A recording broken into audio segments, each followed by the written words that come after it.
I acknowledge the Wurundjeri Woiwurrung peoples of the Kulin Nations, and I pay my respects to their elders, past, present and emerging. And I say with the full weight of history behind me that no republic can be complete unless it begins with truth, justice and recognition of First Nations peoples on this continent and its islands adjacent. Comrades, we gather in the tradition of progress, not only in politics, but in purpose, in the belief that government, rightly executed, is the great instrument of human dignity through justice for past, present and future wrongs. Though planning for future wrongs is by far a more challenging task, it must be done on behalf of those who will inherit this nation and come here to make it their home.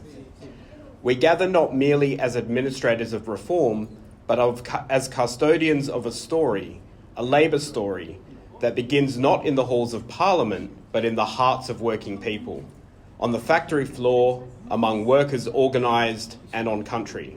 From coast to coast to the most remote places across these lands and waters, ours is a story lit long ago by the light on the hill. That light, glimpsed by Chifley, carried by Curtin, and elevated to new heights by Whitlam, was never a fixed point. It was a wayfinder, a flame we gathered around in darker days, and from whose glow we shaped Medicare, native title, and the social safety net that made Australia not just wealthier, but wiser. But let me say this to you clearly and without hesitation. We cannot dwell at that summit of old victories. History demands more of us now. The world turns, and if we do not turn with it, we will be left behind. From that hill, we must now chart a course to the stars, to the Southern Cross, and claim the republic our ancestors dreamt of. Our movement stands for the nation which our children deserve. Australian Labor remains committed to an Australian republic, and our movement calls out for the brave who can lead together into a better future.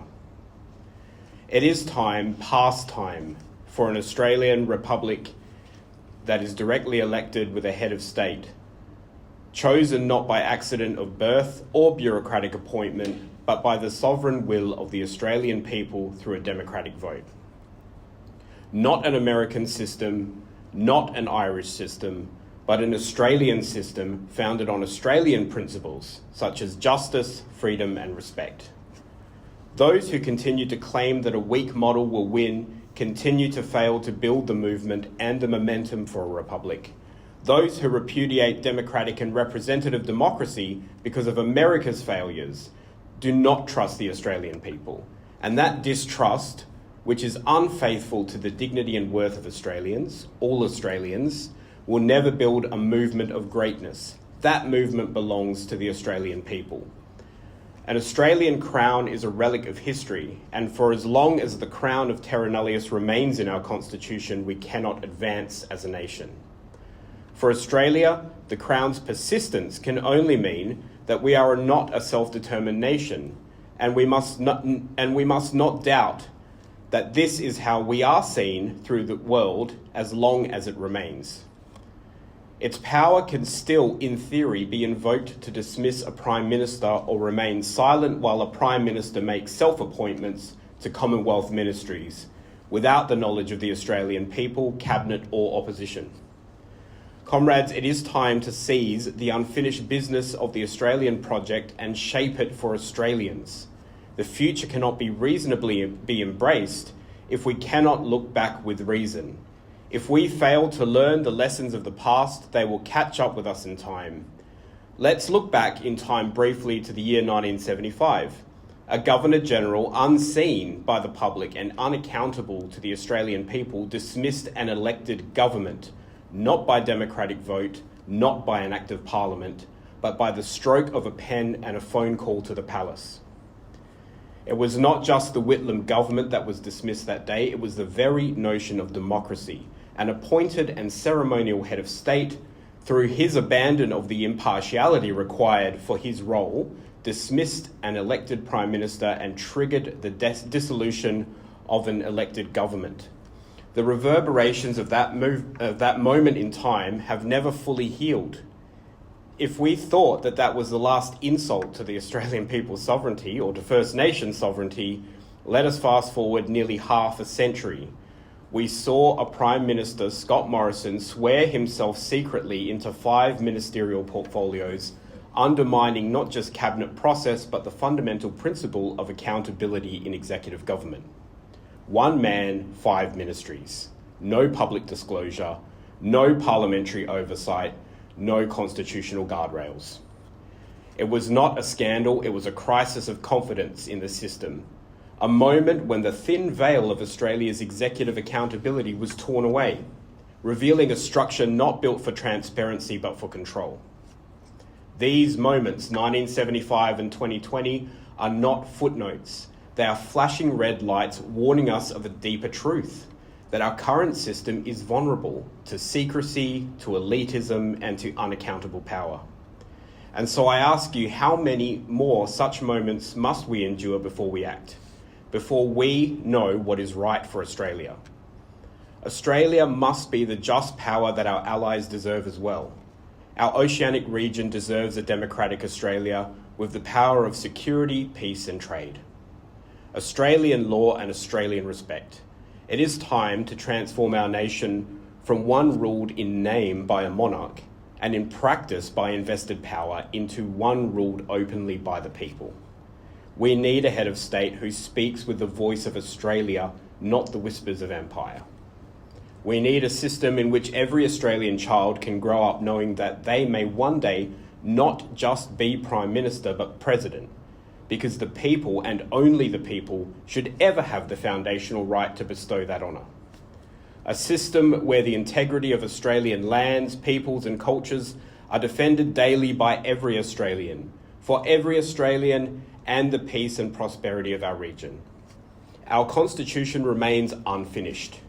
It was written without a single Aboriginal or Torres Strait Islander person at the table and passed as an act of Britain's Parliament before our Commonwealth even began to take form.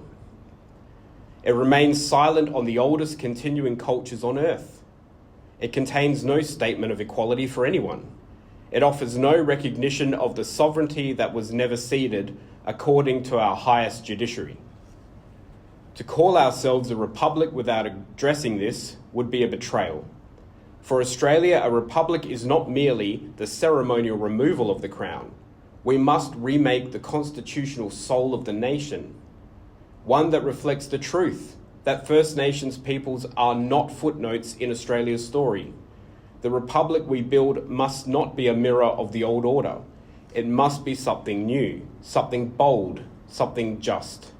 A republic that embeds truth-telling and power-sharing and justice grounded in both common law and the living laws of the country.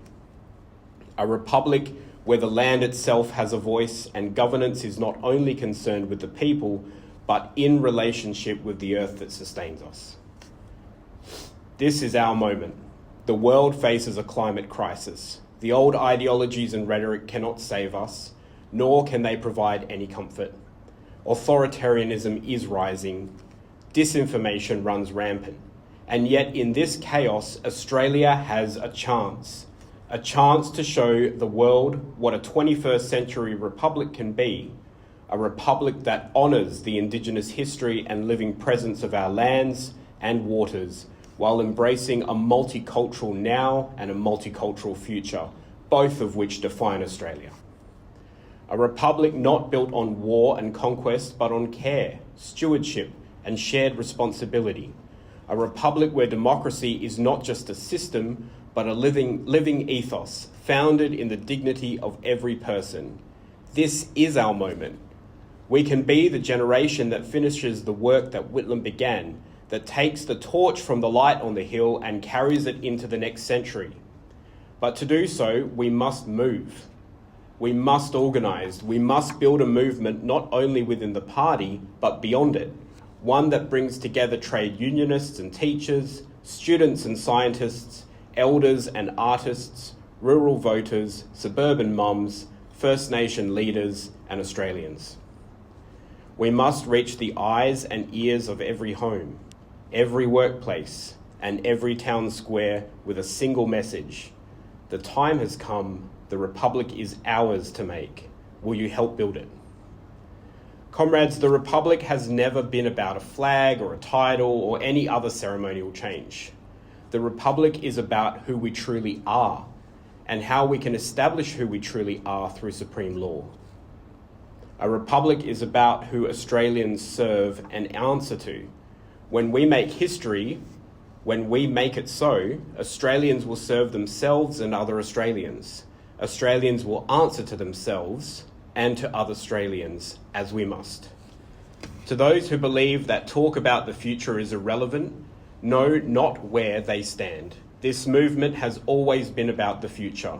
Progress and tradition may be sourced from our past, but they both exist to serve us today and to serve others in the future. As people, we can only move through the future. From the light on the hill to the Southern Cross in our skies, let us chart a course together toward a nation that belongs to its people, governed by its people, and led by a head of state chosen by its people. Let the rest of the world see us not as a relic of an empire, but a republic of the future. Let us begin. Thank you.